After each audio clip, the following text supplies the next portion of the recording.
செலவு.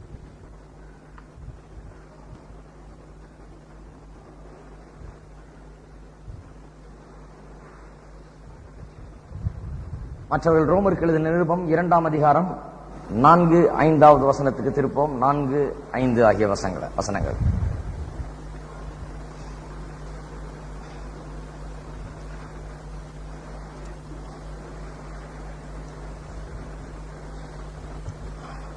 அல்லது தேவ தயவு நீ குணப்படும்படி உன்னை ஏவுகிறது என்று அறியாமல் அவருடைய தயவு, பொறுமை, நீடிய சாந்தம் இவைகளின் ஐஸ்வர்யத்தை அசட்டை பண்ணுகிறாயோ? உன் மனக்கத்திற்கும் குணப்படாத இருதயத்துக்கும் ஏற்றபடி தேவனுடைய நீதியுள்ள தீர்ப்பு வெளிப்படும் கோபாக்கினை நாளிலே உனக்காக கோபாக்கினையை குவித்துக் கொள்ளுகிறாயே. ரோமருக்கு எழுதின நிருபத்தை நாம் வசனமாய் படித்துக் கொண்டு வருகிறோம். 1ஆம் அதிகாரம் மனுஷன் எப்படி பாவத்தின் உளையான சேற்றுக்குள் சென்றான், அதில் எப்படி அமிழ்ந்து போனான் என்பதை குறித்து அப்போஸ்தலனாகிய பவுல் விவரிக்கிறார். 2ஆம் அதிகாரத்திலே அப்படி உளையான சேராகிய பாவத்திலே ஜீவிக்கிற மனுஷனுக்கு நியாய தீர்ப்பு ஒன்று காத்துக் கொண்டிருக்கிறது என்பதை பவுல் அப்போஸ்தலன் சொல்லுகிறார். பிறகு 3ஆம் அதிகாரம் பிற்பகுதியிலிருந்து ஆரம்பித்து விசுவாசத்தை குறித்தும், எப்படி நீதிமான் ஆக்கப்படுவது, பாவியாக இருக்கிற மனுஷன் எப்படி நீதிமான் ஆக்கப்படுவது என்பதை குறித்தும் அவர் விவரிக்க போகிறார். அதுக்கு முன்பதாக 2ஆம் அதிகாரத்திலே மனுஷனுக்கு நியாய தீர்ப்பு ஒன்று காத்துக் கொண்டிருக்கிறது. பாவியாகி இருக்கிற மனுஷன் தன்னுடைய பாவத்திலே தொடர்ந்து வாழ்ந்து கொண்டிருந்தால் ஒரு நாளிலே நியாயாதிபதியாகிய தேவனை அவன் சந்திக்க வேண்டும், நியாய தீர்ப்புக்கு அவன் ஆளாக வேண்டும் என்பதை 2ஆம் அதிகாரத்திலே விவரிக்கிறார். 2ஆம் அதிகாரம் முழுவதிலேயுமே தேவனுடைய நியாய தீர்ப்பு எதன் அடிப்படையிலே இருக்கும் என்பதை விளக்குகிற அதிகாரமாக இருக்கிறது. எதன் அடிப்படையிலே, ஆன் வாட் பேசிஸ், எதன் அடிப்படையிலே தேவன் ஜனங்களை நியாயம் தீர்க்க போகிறார் என்பதை குறித்து 1ஆம் அதிகாரம் சொல்லுகிறது. போன வாரத்திலே முதல் 3 வசனங்களை படித்தோம். அதிலே நாம் வாசித்தோம், தேவனுடைய நியாய தீர்ப்பு சத்தியத்தின்படியே, அதாவது சத்தியத்தின் அடிப்படையிலே ஜனங்களை நியாயம் தீர்ப்பார். எந்த சத்தியத்தின் அடிப்படையிலே? அவர்கள் அறிந்திருக்கிற சத்தியத்தின் அடிப்படையிலேயே. நான் போன வாரத்தை சொன்னேன், அநேக ஜனங்கள் தேவனுடைய நியாய தீர்ப்பில் நின்று தேவனிடத்தில் சொல்லுவார்கள், ஐயோ சத்தியத்தின் அடிப்படையிலே என்னை நியாயம் தீர்க்கிறீர், எனக்கு சத்தியம் தெரியாதே, நான் சத்தியத்தை அறியேனே என்று சொல்வார்கள். தேவன் என்ன பதில் சொல்வாராம்? நீ உலகத்தில் வாழ்ந்தபோது யாரையாவது இன்னார் தப்பு செய்தார்கள், இவர்கள் செய்கிறது சரியில்லை, இது தவறு, இது மோசம், இது குற்றம் என்று குற்றம் சாற்றி இருக்கிறாயா என்று கேட்பாராம். என்றைக்காவது யாரையாவது பார்த்து இவர்கள் செய்கிறது தப்பு என்று நீ சொன்னதுண்டா? அது எல்லாரும் செய்திருக்கிறோம். நம்முடைய வாழ்க்கையில செய்யாத யாருமே கிடையாது. மற்றவர்களை பார்த்து ஐயோ இப்படி செய்யலாமா, மனசாட்சி இல்லையா இந்த ஆளுக்கு, இப்படி செய்யறாரு என்று சொல்லி இருக்கிறோம். அப்ப தேவன் என்ன சொல்வாராம்? மற்றவர்களை நீ குற்றம் சாட்டினாயே, எதை வைத்து குற்றம் சாட்டினாய்? உனக்கு சத்தியம் என்கிறது உள்ளத்தில் நீ அறிந்து வைத்திருந்த ஒன்று. உன்னுடைய மனசாட்சியிலே ஆண்டவர் சத்தியத்தை எழுதி வைத்து விட்டார். மனசாட்சியிலே உனக்கு தெரியும் எது நல்லது எது கெட்டது என்று. ஆகையால் தான் மற்றவர்கள் தவறு செய்யும் போது ஐயோ அது தப்பாச்சே, இப்படி செய்யலாமா, மனசாட்சி இருக்குதா என்று கேட்கிற. எங்கிருந்து வந்தது அந்த மனசாட்சி? எங்கிருந்து வந்தது அந்த சரி தவறு என்கிற உணர்வுகள்? எங்கிருந்து வந்தது ஐயோ அது பாவம் செய்யக்கூடாதுன்னு? உலகத்தில் இருக்கிறவங்களே சொல்றாங்க, அப்படி ஐயோ செய்யலாமா, கெடுதி பண்ணலாமா, அது தப்பு இல்லையான்னு. எங்கிருந்து வந்தது? தேவன் மனுஷனை உண்டாக்கின போது அவர் நன்மை தீமை அறிந்தவராக இருக்கிறபடினாலே மனுஷனுடைய உள்ளத்திலேயும் எது நல்லது எது கெட்டது என்பது குறித்த அடிப்படை சத்தியத்தை உள்ளத்திலே எழுதி வைத்து விட்டார். யாரும் எனக்கு தெரியாது என்று சொல்லவே முடியாது. யாரும் தேவன் முன்பாக நின்று எனக்கு தெரியாதுன்னு சொல்ல முடியாது. ஒரே ஒரு கேள்வி கேட்பார், மற்றவனே இது தப்பு அது தப்புன்னு சொல்லி இருக்கல, ஆமா சொல்லி இருக்கிறேன், அப்போ உனக்கு எது தப்பு எது சரின்னு தெரியும். ஆகையால் அந்த சரி தப்பு என்கிற நீ அறிந்த சத்தியத்தின்படியே நீ சரியா செய்தாயா? இல்லையே.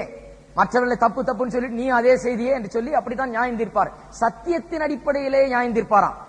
இப்பொழுது 2வது பிரின்சிபல், 2வது கோட்பாடை பார்க்க போகிறோம். 2வதாக இங்கே சொல்லப்பட்டிருக்கிறது, எப்படி நியாயம் தீர்ப்பாராம்?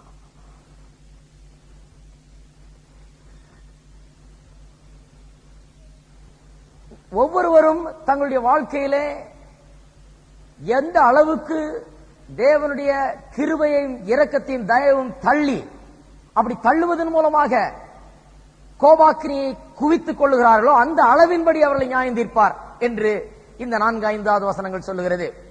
விளக்குகிறேன்.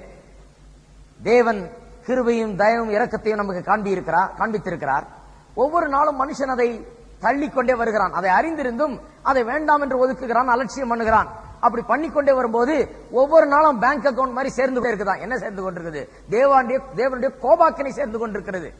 இவன் தேவனுடைய கிருபையை வேண்டாம் என்று தள்ள தள்ள தள்ள அவனுடைய அக்கவுண்ட்ல அவன் சேமித்து வைக்கிறான், தேவனுடைய கோபாக்கினை சேர்த்து வைக்கிறான்.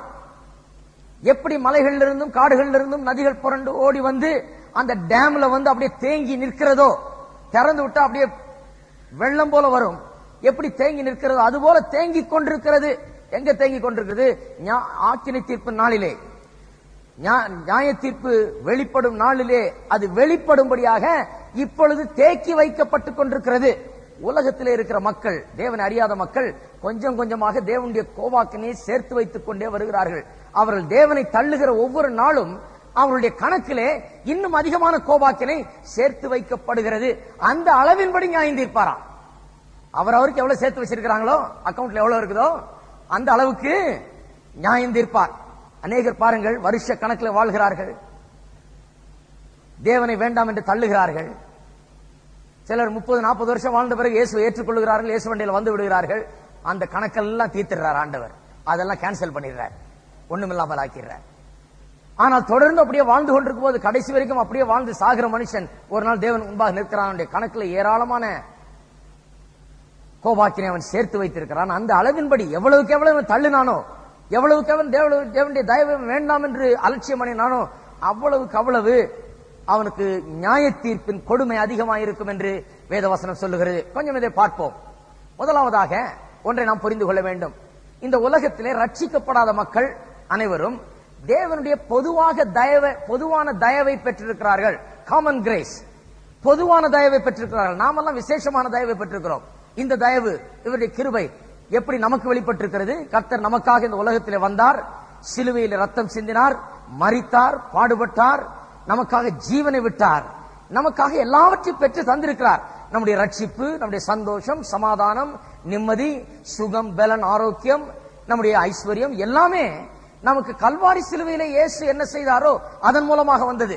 நாம் பொதுவான தயவை பெறவில்லை, விசேஷித்த தயவு இயேசுவின் மூலமாக பிதாவினிடத்திலிருந்து நமக்கு வந்து சேர்ந்த அந்த தயவை பெற்று அதன் வாயிலாக நாம் வாழ்கிறோம். கர்த்தருடைய கிருபையை நாம் பெற்றிருக்கிறோம். எத்தனை பேர் அதை பெற்றிருக்கிறீங்க?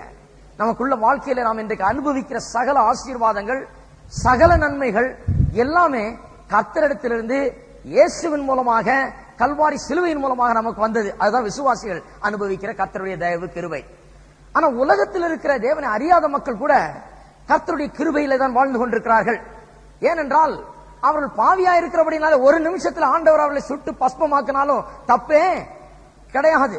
தேவனை அறியாமல் இருக்கிறபடினாலே, கனம் பண்ணாமல் இருக்கிறபடினாலே, ஸ்தோத்தரியாமல் இருக்கிறபடினாலே, தேவனை வேண்டாம் என்று தள்ளுகிறபடினாலே உலகம் முழுவதையும் ஆண்டவர் சோதாம் குமாராவை எரித்தது போல எரித்தாலும் பரவாயில்ல, அல்லது வெள்ளத்தில் மூழ்கடித்தாலும் அது நியாயமாக தான் இருக்கும். பாவியாகிய மனுஷன் முழுவதும் கடினப்பட்டு பாவத்தில் நிறைந்திருக்கிற போது தேவன் அவனை அழித்து போட்டால் கூட அது நியாயம்தான். ஆனால் கிருபையாக இரக்கத்தோடு தேவன் அவனை வாழ விட்டிருக்கிறார். ஏதோ வாழட்டும் என்று விடாமல் அவனுக்கு தினந்தோறும் சூரியனை அவனுக்கு வெளிச்சம் தரும்படியாக அவர் வைத்திருக்கிறார். சூரிய வெளிச்சம் உங்களுக்கு எனக்கு மட்டும் அடிக்குது? எல்லாருக்கும் தான் அடிக்குது, பாவி கூட தான் அடிக்குது. போனா போது அனுபவிச்சு கொண்டு விடுறார் ஆண்டவர். உனக்கும் நான் சூரிய வெளிச்சத்தை தரப்போ நல்லா அனுபவிச்சுக்க சூரிய வெளிச்சத்தை. மழையை அவர் பாவிக்கு அனுப்புறாரு, பரிசுத்தவானுக்கு அனுப்புறாரு. நமக்கு நம்ம வீட்டுல மட்டுமா மழை பெய்யுது? கிடையாது, எல்லா இடத்திலையும் தான் மழை பெய்யுது. கர்த்தர் தயவாய் இரக்கமாய் பாவியின் மீது இரக்கம் கொண்டு தயவை காண்பிக்கும் பொருட்டாக அவன் மீது இரக்கம் கொள்ளுகிறார். அவருடைய கிருபை நிமித்தமாக இன்றைக்கு இந்த பாவியாகிய மனுஷன் பிழைத்திருப்பதே கர்த்தருடைய சுத்த கிருபைதான். அவன் நிர்மூலமாகிறது நியாயமா தான் இருக்கும். கர்த்தர் அவனை நிர்மூலமாக்குறது நியாயம்தான். ஆனால் கர்த்தர் தயவுள்ளவர், பொறுமை உள்ளவர், நீடிய சாந்தம் உள்ளவர்.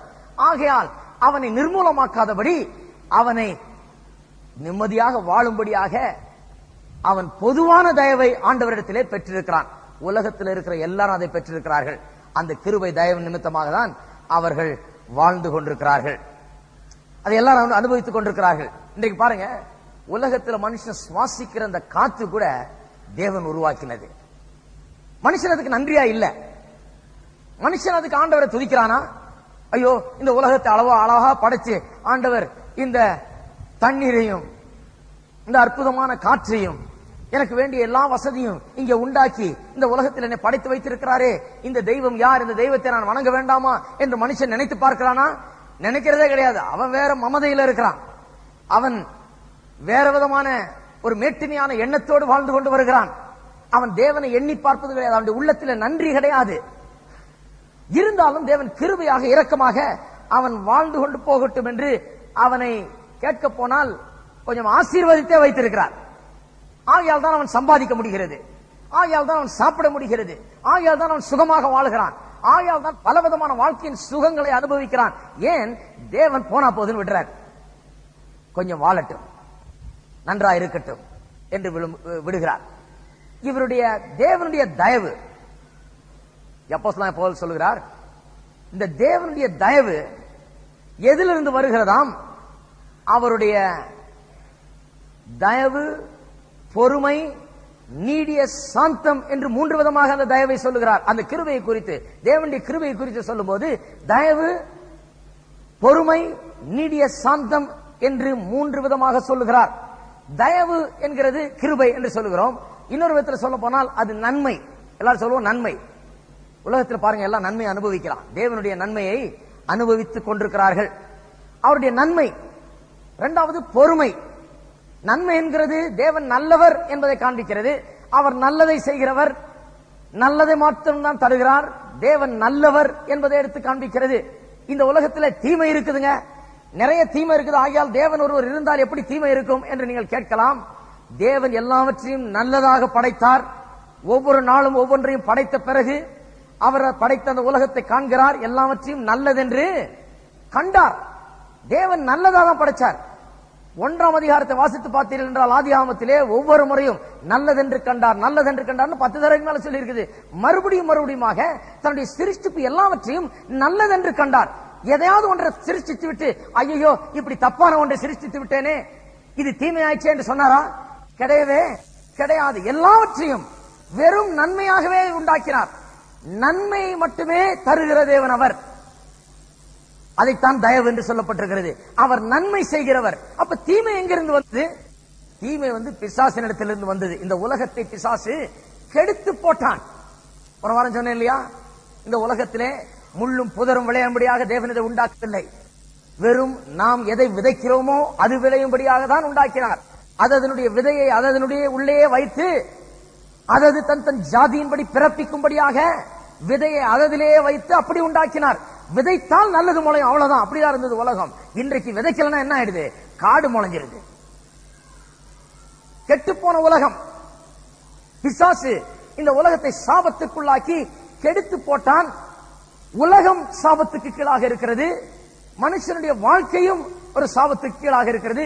தேவன் சிருஷ்டித்த வண்ணம் இந்த உலகம் இன்றைக்கு கிடையாது. மனுஷனுடைய வாழ்க்கையும் தேவன் சிருஷ்டித்து அவர் நோக்கம் வைத்த விதத்திலே இல்லை என்பதுதான் நாம் இன்றைக்கு பார்க்கும்போது விளங்குகிற காரியம். தீமை பிசாசினிடத்திலிருந்து வந்தது.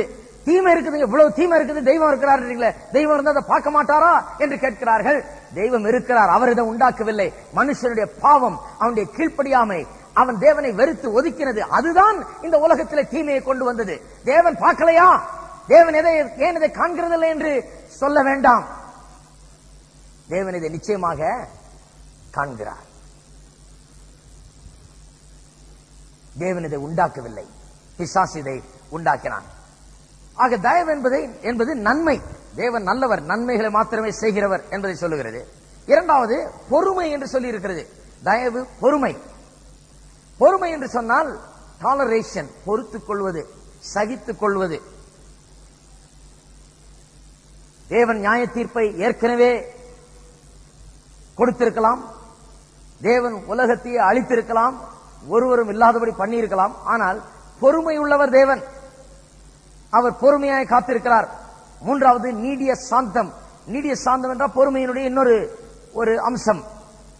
எந்த ஒரு தீமைக்கும் சரி கட்டுவதற்கு அவர் ரொம்ப யோசிக்கிறார், ரொம்ப தாமதமாக அதை செய்கிறார், ரொம்ப யோசனை செய்து அதை செய்கிறார். ஆக தேவன் நன்மை செய்கிறவராய், பொறுமை உள்ளவராய், நீடிய சாந்தம் உள்ளவராய் இருக்கிறார் என்று பவுல் சொல்லுகிறார்.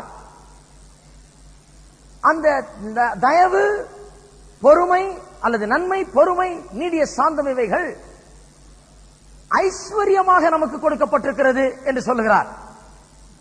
நன்மை, பொறுமை, நீடிய சாந்தம் என்பவைகள் ஏதோ கொஞ்சம் கொஞ்சம் சொட்டு சொட்டா நம்முடைய வாழ்க்கையில கொஞ்சம் கொஞ்சமா இல்ல, ஓரளவுக்கு கொஞ்சமாக தேவன் தரவில்லை.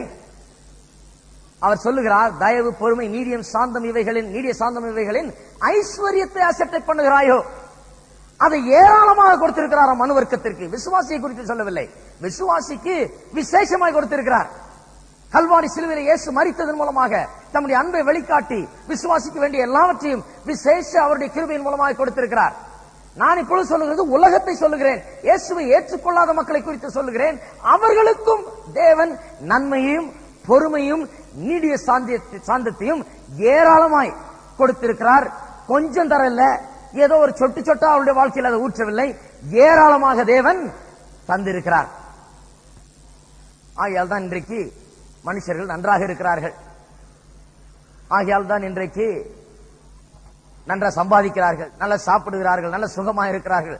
ஏனென்றால் riches of his grace, அவருடைய கிருபை அவர்களுக்கு ஏராளமாய் கொடுக்கப்பட்டிருக்கிறது, அதை தாராளமாய் கொடுத்திருக்கிறார். ஆனால் என்ன சொல்லுகிறார் அப்போஸ்தலனாகிய பவுல், அந்த தயவு, பொறுமை, நீடிய சாந்தத்தை அசட்டை பண்ணுகிறாயே. இதுதான் உலகத்தை குறித்து தேவன் சொல்லுகிற குற்றம் சாட்டு. பாவிகளை குறித்து தேவன் சொல்லுகிற குற்றம் சாட்டு என்ன?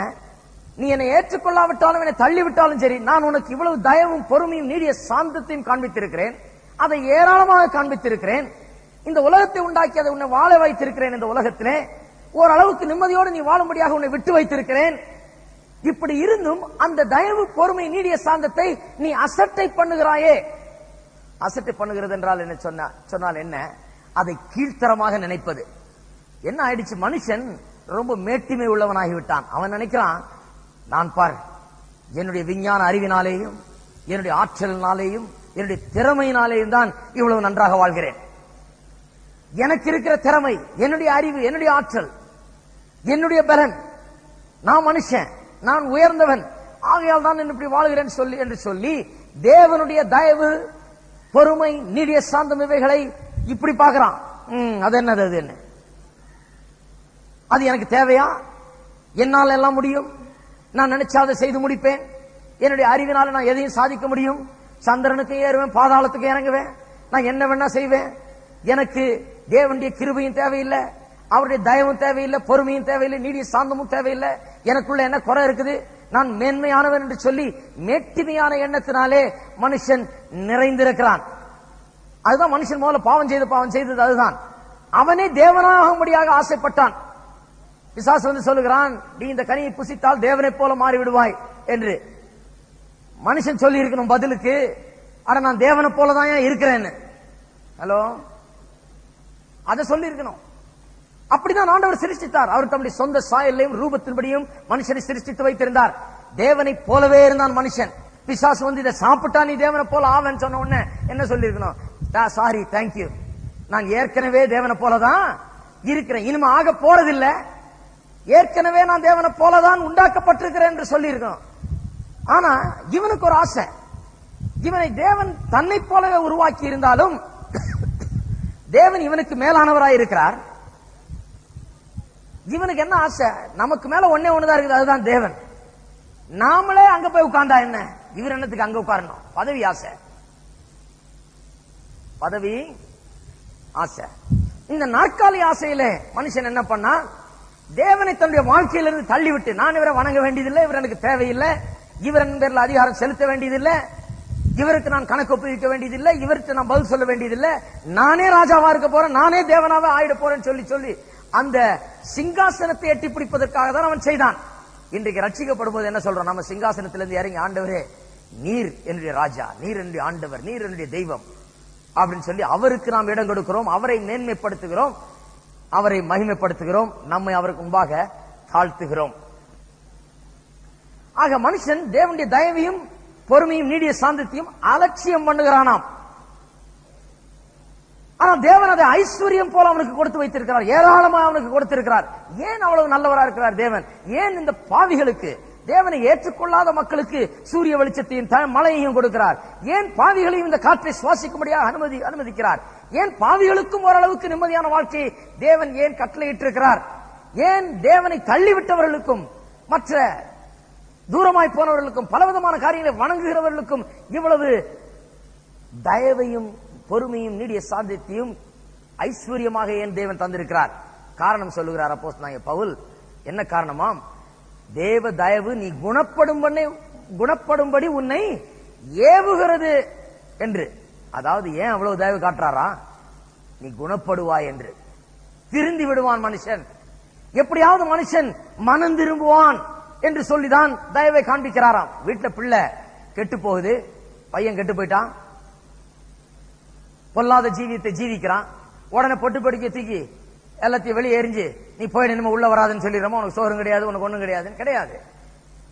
பெற்ற அந்த பாசத்தினாலே அந்த பிள்ளையை எடுத்து தள்ளி விடாமல் தொடர்ந்து சோறு போட்டு, தொடர்ந்து துணிமணி வாங்கி கொடுத்து, தொடர்ந்து படிக்க வச்சு, தொடர்ந்து ஃபீஸ் கட்டி, தொடர்ந்து இன்னும் அதிகமாவே செய்து, அவனுக்கு ஏதோ ஒரு கொஞ்சம் ஒரு சுகம் இல்லைன்னா படாத பாடுபட்டு அதை சரி செய்து எல்லா செலவுகளையும் ஏற்றுக்கொண்டு எல்லா பாரத்தையும் நாம் சுமந்து பிள்ளைகளை வளர்க்கிறோம். ஏன்? பிள்ளை கெட்டு போட்டான், அப்படியே இருக்கட்டும், பரவாயில்ல, என் பிள்ளை கெட்டு போனா என்ன அப்படின்னா கிடையாது. கெட்டு போன பிள்ளை எப்படியாவது திருந்தி ஒரு நாள் நன்றாக வாழ வேண்டுமே. ஆகையால் இவனை நான் தள்ளிவிட மாட்டேன், இவனுக்கு நான் தயவை காண்பிக்க போகிறேன், இவனுடைய தேவையை சந்திக்க போகிறேன், இவனுக்கு இன்னும் நான் தகப்பனும் தாயமா இருக்க போகிறேன் என்று சொல்லிதான் பெற்றோர்கள் செய்கிறார்கள். அது போலதான் தேவனும் கெட்டு போனவனை தூக்கி எறிகிறது கிடையாது. கெட்டு போனவனுக்கு தயவையும் பொறுமையும் நீடிய சாந்தத்தை அவனுக்கு காண்பித்து பொறுமையோடு இருந்து அவனை அழித்து விடாமல், அவனுக்கு தீமை செய்யாமல், தொடர்ந்து அவனுக்கு நன்மையை செய்து அவன் குணப்படும்படியாக அவனை ஏவிக் கொண்டிருக்கிறாராம் ஆண்டவர். எவ்வளவு இரக்கமும் தயமும் நிறைந்தவர் பாருங்க. பாவிகளுடைய உள்ளத்திலே ஒரு கிரியை நடந்து கொண்டிருக்கிறது. என்ன? குணப்படு குணப்படு குணப்படுன்னு உள்ளே ஒன்று ஏவிக் கொண்டிருக்கிறது. அநேகர் அங்க இருந்தோம், தேவனை ஏற்றுக்கொள்ளாதவர்களாக, இயேசுவை அறியாதவர்களாக, தேவன் அற்றவர்களாக வாழ்ந்து கொண்டு வந்தோம். நம்முடைய உள்ளத்திலே ஏதோ நம்முடைய வாழ்க்கையில சரியில்லை, ஏதோ நம்முடைய வாழ்க்கையில காரியங்கள் சரியாக இல்லை, நாம் தவறு செய்கிறோம், நம்முடைய வாழ்க்கை சரியில்லை, குற்றமுள்ளவர்கள் என்பதை உணர்ந்து நாம் சத்தியத்தை தேட ஆரம்பித்தோம், அதை கண்டுபிடித்தோம், தேவனண்டையில் வந்தோம், நம்முடைய வாழ்க்கை மாறிவிட்டது. இன்றைக்கு அநேகர் அப்படி இருந்து கொண்டிருக்கிறார்கள். அவர்கள் குணப்படும்படியாக தான் இவ்வளவு தயவையும் ஆண்டவர் காண்பித்துக் கொண்டு வருகிறார். பரவாயில்ல, நீ இன்னும் சுவாசிச்சுக்கொள், பரவாயில்ல, இன்னும் சாப்பிடு, பரவாயில்ல, இன்னும் சம்பாதி, பரவாயில்ல, இன்னும் நான் உனக்கு சுகத்தையும் பலத்தையும் ஆரோக்கியத்தை தர்றேன், பரவாயில்ல, நான் சிரிச்சித்த உலகத்துல நீ சும்மா வாழ்ந்துக்கோ, வாடகை தர்றோம் உலகத்துல வாழ்றதுக்கு, வீட்டுக்கு தான் வாடகை தர்றோம், நீ வாழ்ந்துக்கோ என்று அனுபவித்துக்கோ என்று சொல்லி ஆண்டவர் அனுபவிக்க விட்டிருக்கிறார். ஏன்? அவன் குணப்படும்படியாக. இன்றைக்கு தேவனுடைய தயவு மக்களுக்கு காண்பிக்கப்படுகிறது ஒரே நோக்கம், உலகத்தில் தேவன் அறியாதவர்களுக்கு காண்பிக்கப்படுகிறது ஒரே நோக்கம் என்ன? அவன் குணப்பட வேண்டும், அவன் குணப்பட வேண்டும், அவன் குணப்பட வேண்டும் என்றாவது ஒரு நாள் மனம் திரும்ப வேண்டும்.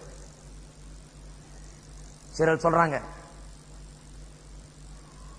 அதெல்லாம் விக்கிரக ஆராதனை நாடுங்க, தேவன் அறியாத நாடு, சபிக்கப்பட்ட நாடு அப்படின்றாங்க. இருக்கலாம், ஆனால் அந்த நாட்டுக்கும் தேவன் என்ன பண்றாரு? தயவையும் பொறுமையும் நெடிய சாந்தத்தையும் காண்பித்துக் கொண்டிருக்கிறார். எத்தனை பேர் அதை குறித்து சந்தோஷப்படுறீங்க? அந்த நாட்டில் தான் நாம் பிறந்திருக்கிறோம். நல்ல காலம் தேவன் நம்ம அழித்து போடவில்லை. கிருபையாய் இரக்கமாய் நமக்கு தயவை காண்பித்து பொறுமையாக இருந்து குணப்படட்டும், திருந்தட்டும், மனம் திரும்பட்டும் என்று பொறுமையாய் நீடிய சாந்தத்தோடு அவர் காத்துக் கொண்டிருந்தார்.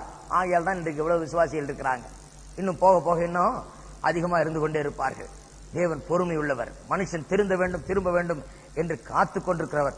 ஆனால் மனுஷனோ தேவன் தான் குணப்பட வேண்டும் என்று ஏவிக்கொண்டுதான், ஏவும்படியாக தான் இவைகளை எல்லாம் வைத்திருக்கிறார் என்பதை அறியாமல் இருக்கிறான்.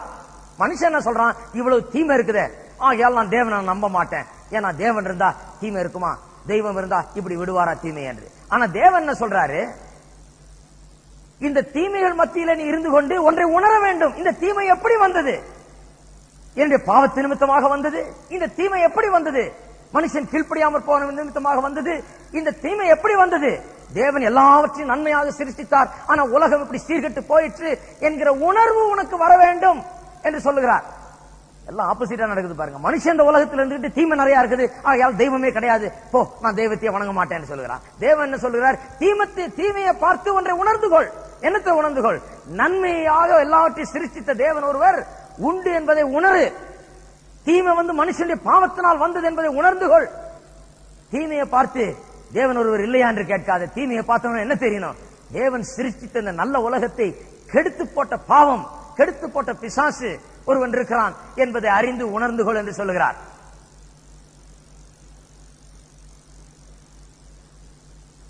வியாதிகள், பலவிதமான வேதனைகள், கஷ்டங்கள் இந்த உலகத்தில் இருக்கிறது. கொடிய ரோகங்களும் பிணிகளும் மக்கள் அனுபவித்துக் கொண்டிருக்கிறார்கள்.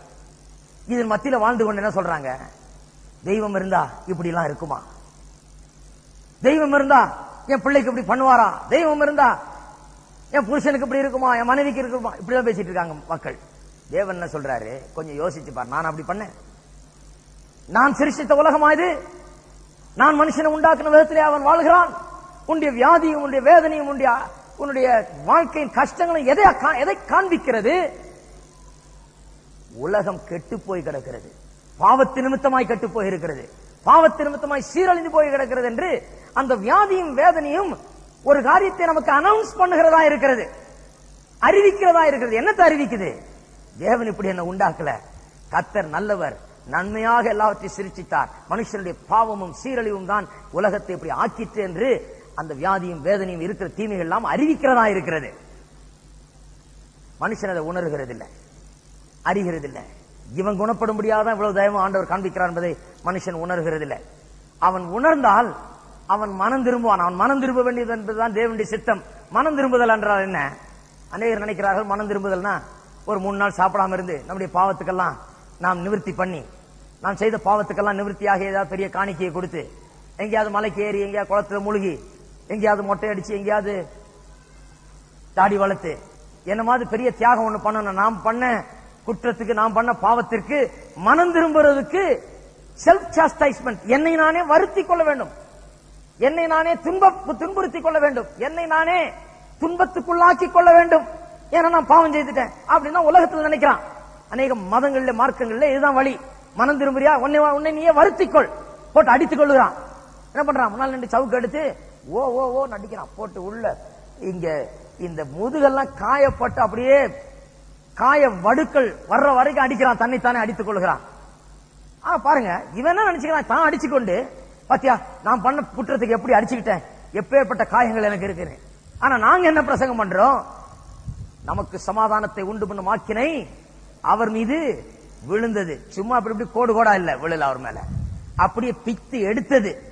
அவரை வாரினால் அடிக்கும் போது அந்த வாரிலே ஈயத்தினால் செய்யப்பட்ட குண்டு குண்டா கூர்வரா இருக்கிற ஒரு சில காரியங்கள் தொங்க விடப்பட்டிருந்தது, கொக்கிகள் போல.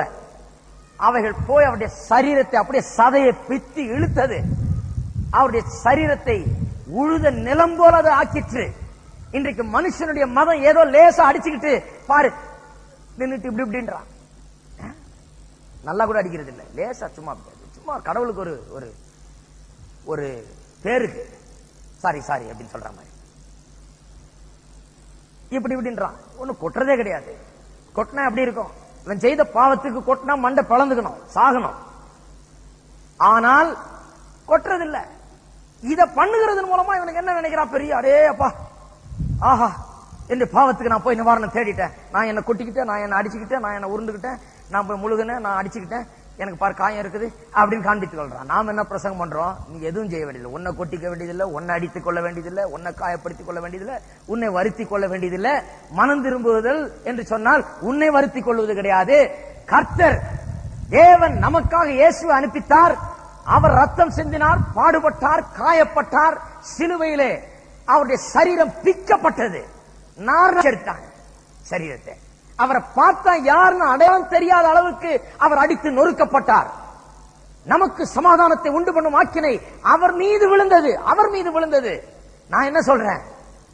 இதை விட என்னால அடிச்சுக்க முடியாது, என்ன இதை விட என்னால என்ன வருத்திக் கொள்ள முடியாது, இதை விட என்ன போட்டு நான் வருத்திக் கொள்ள முடியாது. இந்த அடி, இந்த காயம் நான் பட முடியுமா?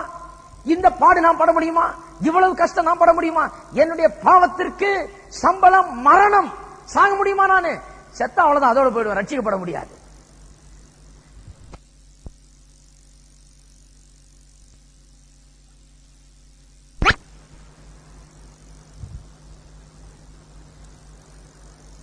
என்னுடைய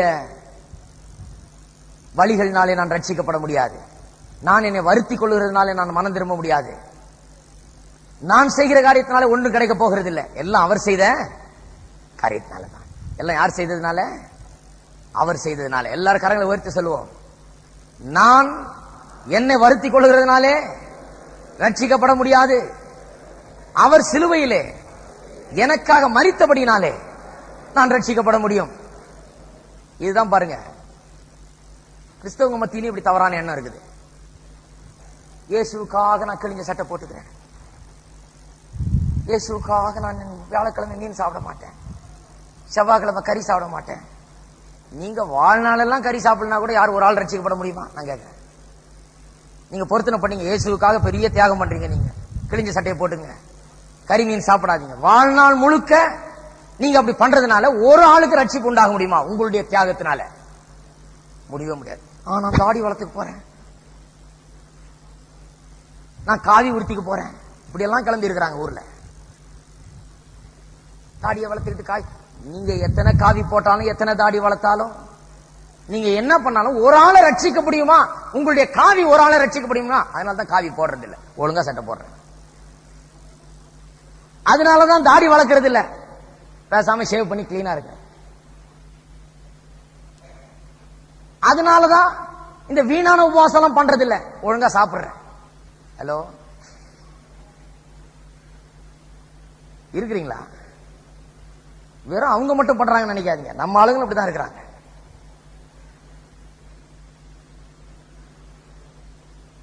உங்களுடைய தியாகத்தை பற்றியே பேசக்கூடாது.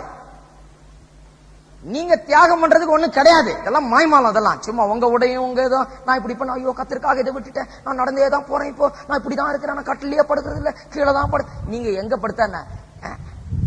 இதனால யாராவது ரட்சிக்கப்பட முடியுமா?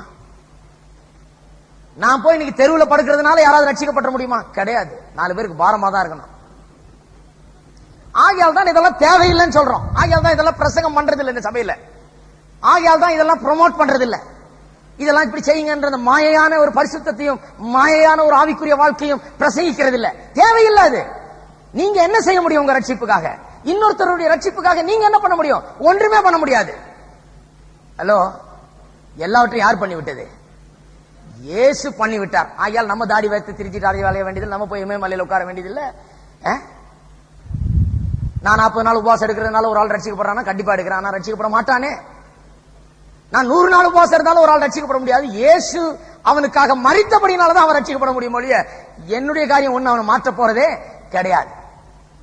நான் போய் அவனுக்கு இயேசுவை பற்றி சொல்லலாம், அவனுக்காக ஜெபிக்கலாம், அவ்வளவுதான் ஒழிய நான் செய்கிறது ஒன்றும் கிடையாது. மனுஷர்களுக்கு இது விளங்குகிறது இல்ல. பாருங்க, கிறிஸ்தவர்களுக்கே விளங்கலாம், அப்புறம் அவங்களுக்கு எப்படி விளங்கும்? கிறிஸ்தவனே நினைச்சுக்கலாம் தன்னுடைய பெரிய தியாகம், தன்னுடைய இது.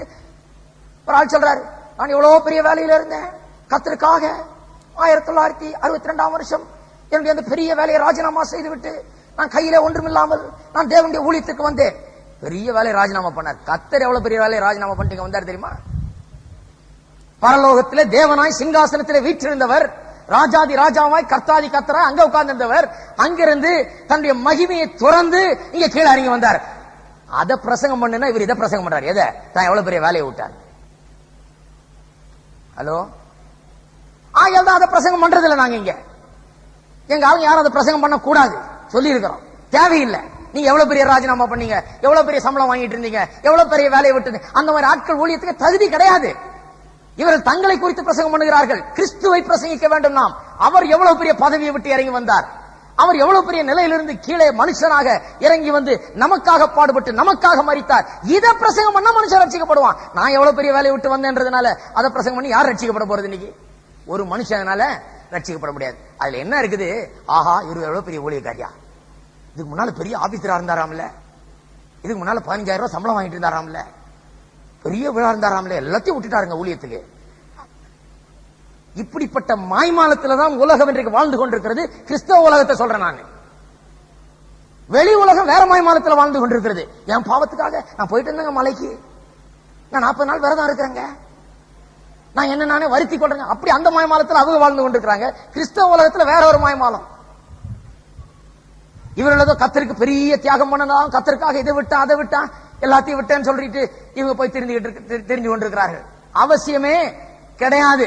அப்படி யாரும் இங்க இருக்க வேண்டிய அவசியமே கிடையாது. எல்லாரும் ஒரு ஆமென் சொல்லுங்க. எல்லாரும் சந்தோஷமா இருக்கீங்களா? விளங்குறது இல்ல ஜனங்களுக்கு. எது அவசியம்?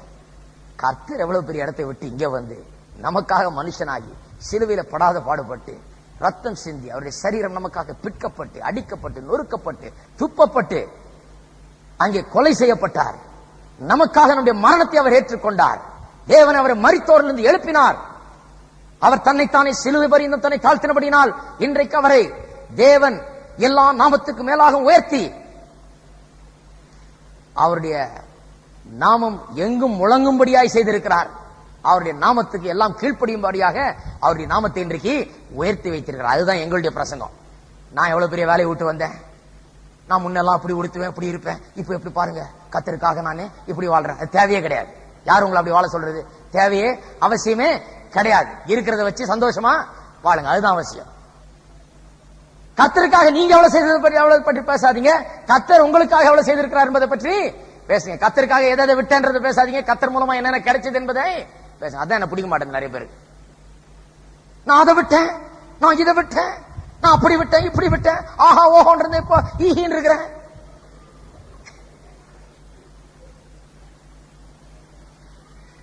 இவங்களே சொந்தமா ஒரு சுவிசேஷம் எழுதி இருக்கிறாங்க போல இருக்கு.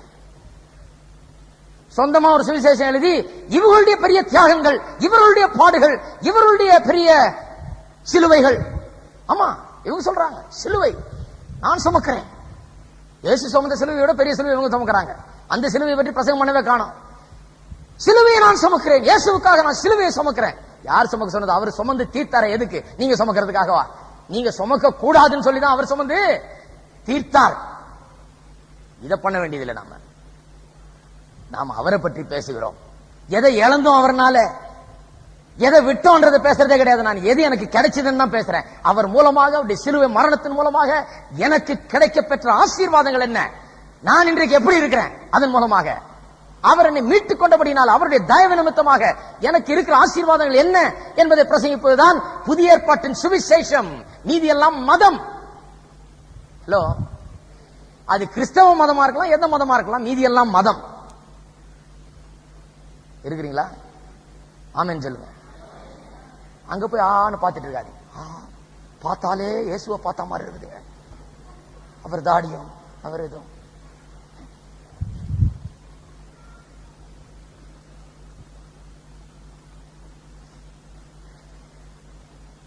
மனம் திரும்புதல் என்ன என்றால் என்ன? தன்னைத்தானே வருத்தி கொள்ளுகிறது கிடையாது. ஆகையால் தான் நீங்க வந்து மனம் திரும்புங்கன்னு சொன்னா பெரிய ஒரு லிஸ்ட் கொடுக்கறது. நீ இப்ப 3 நாள் உபவாசம் இருந்து கண்ணீர் விட்டு ஜெபம் பண்ணி அழுது புலம்பி எல்லாம் பண்ணிட்டு வா, அப்பதான் நீ ரட்சிக்கப்பட முடியும் என்று சொல்லுகிறது கிடையாது. நாம் என்ன சொல்லுகிறோம்? மனம் திரும்புதல் என்றால் இது மனதில் ஏற்படுகிற ஒரு தீர்மானம். மனம் திரும்புதல். மனதில் நாம் திரும்புகிறோம் ஆண்டவருக்கு முன்பாக. என்ன திரும்புகிறோம்? நாம் ஒரு பக்கம் திரும்பி இருக்கிறோம். எந்த பக்கம்? நம்ம பக்கம் திரும்பி இருக்கிறோம். நம்ம இதுதான் நம்முடைய நம்பிக்கை, நம்முடைய திறமை, நம்முடைய ஆற்றல், நம்முடைய பரிசுத்தம், நம்முடைய நல்ல குணம், நம்முடைய எல்லாவற்றையும் நம்பி நாம் வாழ்ந்து கொண்டிருக்கிறோம். இது நம்முடைய புண்ணியம். நான் செய்தது, நான் வச்சது, நான் விட்டது, நான் தியாகம் பண்ணது, இதை நம்பி இருக்கிறோம் நாம். இது ஒரு நாள் என்னைக்காவது ஒரு நாள் நமக்கு இந்த புண்ணியங்கள்லாம் நமக்கு வந்து வாய்க்கும். இதன் மூலமா நாம் புண்ணியம் கட்டிக்கோன்னு நினைத்துக்கிட்டு இருக்கோம். நம்மை நாமே நம்பி இருக்கிறோம். அதிலிருந்து திரும்பி நாம் தள்ளிவிட்ட இயேசு நமக்கு பின்னாலே இருக்கிறார். அவர் அண்டையில திரும்புகிறோம், அவரை நம்புகிறோம். அவர் நமக்காக தியாகம் செய்தார், அவர் நமக்காக ஜீவனை விட்டார் என்பதை ஏற்றுக்கொள்கிறோம். அது முதல் கொண்டு நம்மை நம்பி இல்ல, நம்முடைய பரிசுத்தத்தை அல்ல, நம்முடைய தியாகத்தை அல்ல, நம்முடைய வருத்தி கொள்ளுகிறது மூலமாக ரட்சிப்பு கிடைக்கும் அல்ல, அவர் என்ன செய்தாரோ அதன் மூலமாக தான் எனக்கு வாழ்வு என்பதை ஏற்றுக்கொள்கிறோம். அதுதான் மனம் திரும்புதல். மனம் திரும்புதல் சொன்னா நம்மை நாமே நம்பிக்கொண்டு நம்முடைய பரிசுத்தத்தையும் நம்முடைய பெரிய தியாகங்களையும் நம்பிக்கொண்டிருக்கிறதை விட்டுவிட்டு அவர் அண்டையில திரும்பி இயேசுவை நம்பி இருப்பதுதான் மனம் திரும்புதல். கடைசியா இன்னொரு காரியம் சொல்லுகிறார். மறுபடியும் வாசிக்கிறேன். 4ஆம் வசனம், ரோமர் 2ஆம் அதிகாரம் 4ஆம் வசனம். அல்லது தேவ தயவு நீ குணப்படும்படி உன்னை ஏவுகிறது என்று அறியாமல் அவருடைய தயவு பொறுமை நீடிய சாந்தம் இவைகளின் ஐஸ்வர்யத்தை அசட்டை பண்ணுகிறாயோ? மனுஷனை குற்றம் சாட்டுகிறார் பவுல். தேவனுடைய தயவு உன்னை ஏவுகிறது, குணப்படுவதற்கு ஏவுகிறது என்று அறியாமல் அவருடைய தயவு பொறுமை நீடிய சாந்தம் இவைகளின் ஐஸ்வர்யத்தை, இவ்வளவு நிறைவா ஆண்டவர் கொடுத்திருக்கார் ஐஸ்வர்யம். இவருடைய உலகத்தில் வாழ்கிறாயே, காற்றை சுவாசிக்கிறாயே, நன்மை அனுபவிக்கிறாயே, ஆனால் அதை அசட்டை பண்ணுகிறாயே, தேவனுடைய வரமாட்டேன் என்கிறாயே, இது நியாயமா? உன் மன கடினத்திற்கு மனக்கடினத்திற்கும் குணப்படாத இருதயத்துக்கும் ஏற்றபடி தேவனுடைய நீதியுள்ள நியாய தீர்ப்பு வெளிப்படும் கோபாக்கினை நாளிலே உனக்காக கோபாக்கினையை குவித்துக் கொள்ளுகிறாயே. ஆங்கிலத்தில் அழகா சொல்லி இருக்குது.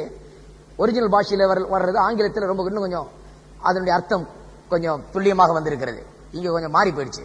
கோபாக்கினை குவித்துக் கொள்ளுகிறாயேன்னு சொன்னா அதை பற்றி யோசிக்கிறது இல்லை. நம்ம ஆங்கிலத்தில் எப்படி இருக்கிறது? You are treasuring up for yourself wrath. Treasuring அப்னா கொண்டு போய் போட்டு வைக்கிறியே. கஞ்சன் என்ன பண்ணுவானா? பிசுனாரி என்ன பண்ணுவான்? கொஞ்சம் கொஞ்சமா செலவழிக்கிறது பதிலா என்ன பண்ணுவான்? நிறைய சேர்த்து சேர்த்து சேர்த்து சேர்த்து வைப்பான். கஞ்சன் மைசன் போட்டு போட்டு போட்டு போட்டு வைக்கிறான். இந்த பாவத்திலே வாழ்கிறவர்கள் அந்த கஞ்சனை போல கோபாக்கினையை போட்டு போட்டு வைக்கிறாங்களா? அந்த அர்த்தத்தில் தான் நீங்க சொல்லி இருக்கிறார். நாள் ஆக ஆக கர்த்தருடைய தயவையும் பொறுமையும் நீடிய சாந்தத்தையும் இவர்கள் ஒதுக்கி தள்ள தள்ள அதை அலட்சியம் பண்ணியே வாழ்ந்து கொண்டிருக்கிற வேளையிலே ஒவ்வொரு நாளும் ஒரு கஞ்சன் பிசுனாரி எப்படி தனக்காக பொருளை சேர்த்து வைக்கிறானோ அதுபோல பாவிகள் தங்களுக்காக வரும் காலத்தில் வரும்படியாக கோபாக்கினையை குவித்து சேர்த்து வைத்துக் கொண்டிருக்கிறார்கள். அக்கவுண்ட்ல நிறைய இருக்கு. சிலருக்கு நிறைய பிரசங்கம் கேட்டிருக்கிறாங்க, நிறைய ஆண்டவருடைய தயவை பெற்றிருக்கிறார்கள், நிறைய நன்மை அனுபவித்திருக்கிறார்கள், ஆண்டவருடைய கிருபையை பெற்றிருக்கிறார்கள். ஆண்டவர் அவர்களை விசேஷமாக பல விதத்திலே காப்பாற்றி இருக்கிறார், அவர்களுக்கு நன்மை செய்திருக்கிறார். அவர்கள் ரட்சிக்கப்படும் முன்னதாகவே, ஆண்டவருடைய வரும் முன்னதாகவே பல விதத்திலே ஆண்டவருடைய நன்மையும் கிருபையும் அவர்கள் பெற்றிருக்கிறார்கள். நினைச்சு பாருங்க, உங்களுக்கு கூட ரட்சிக்கப்பட்டீங்க. இப்ப ரட்சிக்கப்படும் முன்னாலேயே ஆண்டவர் எவ்வளவு தயவா உங்களை நடத்தி இருக்கிறார், எவ்வளவு கிருபையா உங்களை காத்திருக்கிறார், எவ்வளவு நன்மைகள் அப்பவே செய்திருக்கிறார் ஆண்டவர். அப்படி செய்யும் போது அதை தள்ள தள்ள தள்ள என்ன பண்ணுகிறோம்? கஞ்சம் பிசனாரி தண்டி பொட்டியில போட்டு போட்டு பத்திரமா சேர்த்து வைக்கிறது போல தேவனுடைய கோபத்தை நாம் சேர்த்து வைக்கிறோம். அது குவிந்து கிடக்கிறது.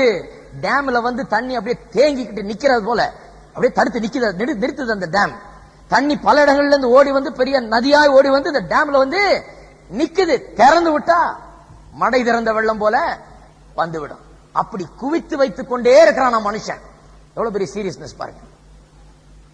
பாவியாக வாழ்கிற மனுஷன், தேவனை வேண்டாம் என்கிற வாழ்கிற ஒவ்வொரு நாளும் தேவனுடைய கோபாக்கினியை தனக்கு அதிகமாக்கி கொள்கிறான். அக்கவுண்ட்ல ஜாஸ்தி ஏறிக்கிட்டே போகுது. இன்னைக்கு ஆண்டவரை ஏற்றுக்கொண்டு அவர் திரும்பாவிட்டால் நாளைக்கு இன்னும் ஜாஸ்தி ஆயிடுது.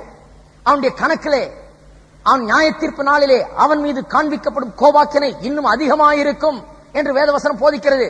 தேவன் எப்படி நியாயம் தீர்க்க போகிறாராம்? இவன் எவ்வளவு சேர்த்து வைக்கிறானோ கோபாக்கனையோ அந்த அளவின்படி அவனை நியாயம் தீர்ப்பார். அநேகர் தயவையும் இரக்கத்தையும் பொறுமையும் நீடிய சாந்தத்தையும் அனுபவித்திருக்கிறார்கள். தேவனிடத்திலிருந்து அனுபவித்து அனுபவித்து அவர்கள் தள்ளிவிட்டபடினாலே அவர்களுடைய நியாய தீர்ப்பு கடைசியிலே மிகவும் கடினமானதாக இருக்கும். ஏனென்றால் அவருடைய கணக்கிலே நிறைய கோபாக்கனை சேர்ந்திருக்கிறது. கொஞ்சம் கொஞ்சமாக சேர்த்து வைத்திருக்கிறார்கள். கடைசியாக ஒன்று சொல்லுகிறார், உன் மனக்கடினத்துக்கும் குணப்படாத இருதயத்துக்கும் ஏற்றபடி தேவனுடைய நீதியுள்ள நியாய தீர்ப்பு வெளிப்படும்.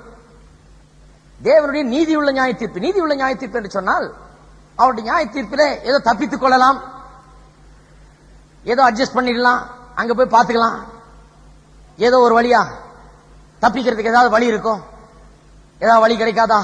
அவர் நல்லவர் தானே, அவர் இரக்கமுள்ளவர் தானே, அவர் பொறுமை உள்ளவர் தானே, நீடிய சாந்தம் உள்ளவர் தானே, அன்றைக்கு போய் எப்படியாவது கெஞ்சி கூத்தாடி நாம தப்பித்துக் கொள்ளலாம் என்று நினைத்துக் கொண்டிருக்கிறார்கள். அப்படி தப்பிக்க வழியே இல்லை என்று போன வாரத்தில் பார்த்தோம். தப்பிக்க வழியே கிடையாது. ஏன்? நீதியுள்ள நியாய தீர்ப்பு. பாவம் செய்கிற ஆத்மா சாகவே சாகும். அதுதான் தேவனுடைய நியாய தீர்ப்பு. அதுல அட்ஜஸ்ட் பண்றதுக்கு ஒண்ணும் கிடையாது. எப்படியோ போய் பரலோகம் சேர்ந்துடலாம் எண்ணிக்கொள்றது வந்து மூடத்தனம். எப்படியோ அன்னைக்கு பார்த்துக்கலாம், இப்ப எப்படியோ வாழ்ந்துக்கலாம், அன்னைக்கு நம்ம பார்த்துக்கலாம் சொல்லுகிறது வந்து அது மூடத்தனம். அது நடக்கவே நடக்காது. தேவனுடைய நியாய தீர்ப்பு நியாயமானதா இருக்கும். ஏதோ அட்ஜஸ்ட் பண்ணி விடுகிறதல்ல, அது நியாயமுள்ள நியாய தீர்ப்பு. எல்லா மனுஷரும் தேவனை ஏற்றுக்கொள்ளாத ஒவ்வொரு மனுஷர் மீதும் அவருடைய ஆக்கினை தீர்ப்பு வந்து இறங்கும். தப்பிக்க வேறு வழியே கிடையாது. தப்பிக்க இன்றைக்கு தான் வழி உண்டு. அது என்ன? கிறிஸ்து எனக்காக மரித்தார், என்னுடைய மரணத்தை அவர் ஏற்றுக்கொண்டார், எனக்காக அவர் பாடுபட்டார், நான் கிறிஸ்துவை ஏற்றுக்கொள்கிறேன், அவர் எனக்காக மரித்தார் என்பதை நான் விசுவாசிக்கிறேன் என்று சொல்லி அவரிடத்தில் வந்து நாம் அவரை விசுவாசிக்கிற வேளையிலே நம் மீது இருக்கிற கோபாக்கினை, நம்முடைய கணக்கிலே சேர்த்து வைக்கப்பட்டிருக்கிற தேவனுடைய கோபம் நம் மீது இருக்கிற கோபம் இயேசுவின் மீது அங்கே போய் விழுகிறது. அதுதான் நடந்தது சிலுவையில். சிலுவையில் நடந்தது என்ன? நம் மீது போடப்பட வேண்டிய கோபாக்கினை தேவன் இயேசுவின் மீது போட்டார்.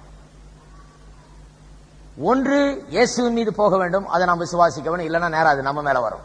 இயேசுவின் மீது அது போகவில்லை என்று போனது என்று விசுவாசிக்கவில்லை என்றால், இயேசுவின் மீது தேவனுடைய கோபாக்கினை விழுந்தது, அவர் எனக்காக மரித்தார். சிலுவையில் மரித்தது அவருடைய மரணம் அல்ல, தேவனுடைய கோபாக்கினை, என் மீது இருந்த கோபாக்கினை, என்னுடைய பாவத்தின் நிமித்தமாக இருந்த கோபாக்கினை அவர் மீது வந்து விழுந்தது என்று நாம் விசுவாசியாவிட்டால் இந்த கோபாக்கினை நேரம் நம்ம மேலதான் வந்து விழணும், வேற வழி கிடையாது. என் மீது விழ வேண்டியது அவர் மீது விழுந்தது என்று விசுவாசியாவிட்டால் என் மீது தான் அது வந்து விழ வேண்டும். அதுதான் கடைசி நாளிலே உலகத்திலே இருக்கிற பாவிகளுக்கு நடக்க போகிற காரியம். உலகத்தில் இயேசுவை ஏற்றுக்கொள்ளாமல் இருக்கிறவர்களுக்கு நடக்க போகிற காரியம் அதுதான். கொஞ்சம் சிந்தித்து பார்க்க வேண்டும். எல்லாரும் பொதுவான ஒரு கிருபை அனுபவித்துக் கொண்டிருக்கிறார்கள். பாவிகளானாலும் சரி, பரிசுத்தவானாலும் சரி, எல்லாருக்கும் மழை வருது, எல்லாருக்கும் சூரிய வெளிச்சம் அடிக்குது. கர்த்தர் தயவுள்ளவராயிருக்கிறார். கர்த்தருடைய உலகத்தின் அந்த காற்று தான் சுவாசித்துக் கொண்டிருக்கிறார்கள், எல்லாம் அதிலே தான் வாழ்ந்து கொண்டிருக்கிறார்கள். அவருடைய கிருபை தான் இவர்கள் வாழுகிறது. ஆனால் அதை அலட்சியம் பண்ணுகிறார்கள். மனம் திரும்பட்டும் என்று சொல்லி ஆண்டவர் அதை கொடுத்துக் கொண்டிருக்கிறார், அனுபவித்துக் கொள்ள. ஆனால் மனம் திரும்ப என்னைக்காவது ஒரு நாள் என்று சொல்லி கொடுத்திருக்கிறார். ஆனால் அவர்களை அசட்டை பண்ணுகிறார்கள். மனம் திரும்புவதற்கு பதிலாக அதை அசட்டை பண்ணி அதை கீழ்த்தரமாக எண்ணுகிறார்கள், அதை ஏளனமாக நினைக்கிறார்கள். அப்படி நினைக்கும் போது வரும் நாளிலே அந்த அளவின்படி எவ்வளவுக்கு எவ்வளவு தள்ளினார்களோ அவ்வளவுக்கு அவ்வளவு கோபாக்கினை சேர்த்து வைக்கிறார்கள். எவ்வளவுக்கு எவ்வளவு சேர்த்து வைத்திருக்கிறார்களோ அந்த அளவின்படி அவர்கள் நியாயம் தீர்க்கப்படுவார்கள் என்று தேவனுடைய வார்த்தை சொல்லுகிறது. எல்லாரும் நாம் எழுந்து நிற்போம்.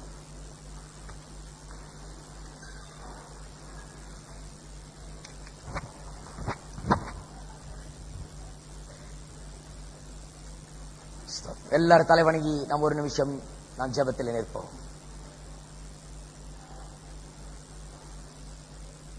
கர்த்தர் நம்ம மத்தியிலே இருக்கிறார். கர்த்தருடைய வார்த்தையை நாம் கேட்டோம். நாம் செய்கிற ஒன்றும் நம்ம ரட்சிக்க முடியாது. மதங்கள், மார்க்கங்கள் இருக்கலாம், ரட்சிக்க முடியாது. இயேசுவே ரட்சகர். இயேசு மட்டுமே ரட்சிக்க முடியும். எவ்வளவு புண்ணியங்கள் செய்யலாம், நம்ம ரட்சிக்க முடியாது. நம்முடைய வழியிலே நாம் ஆண்டவரிடத்தில் வர முடியாது. நாம் அவருடைய வழியில தான் வரணும்.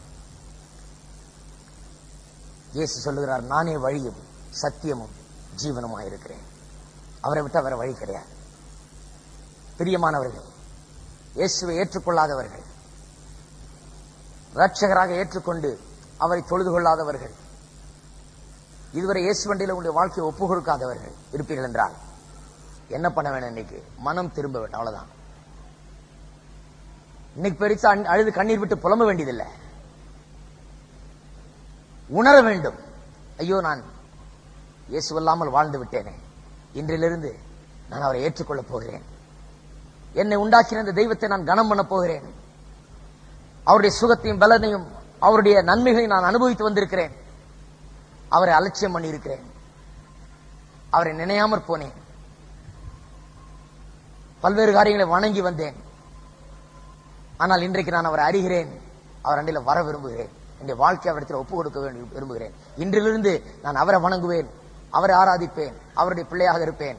என்னுடைய வாழ்க்கை அவரிடத்தில் ஒப்பு கொடுப்பேன் என்று சொல்லுகிறவர்கள் இருக்கிற இடத்திலே கரங்களை உயர்த்தி காண்பீங்கள். உங்களுக்காக ஒரு நிமிஷம் நான் ஜெபிக்க போகிறேன்.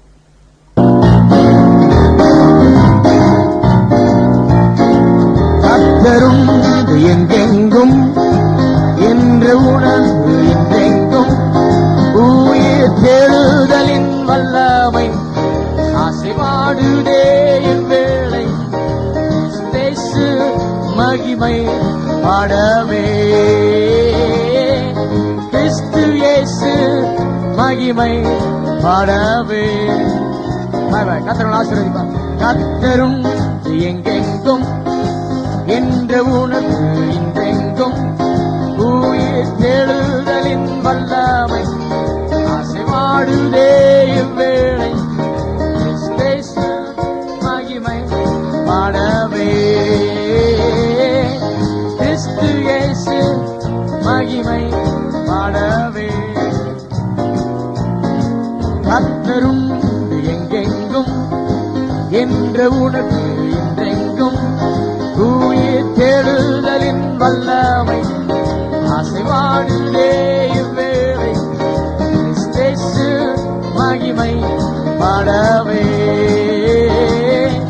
கிறிஸ்து இயேசு மகிமை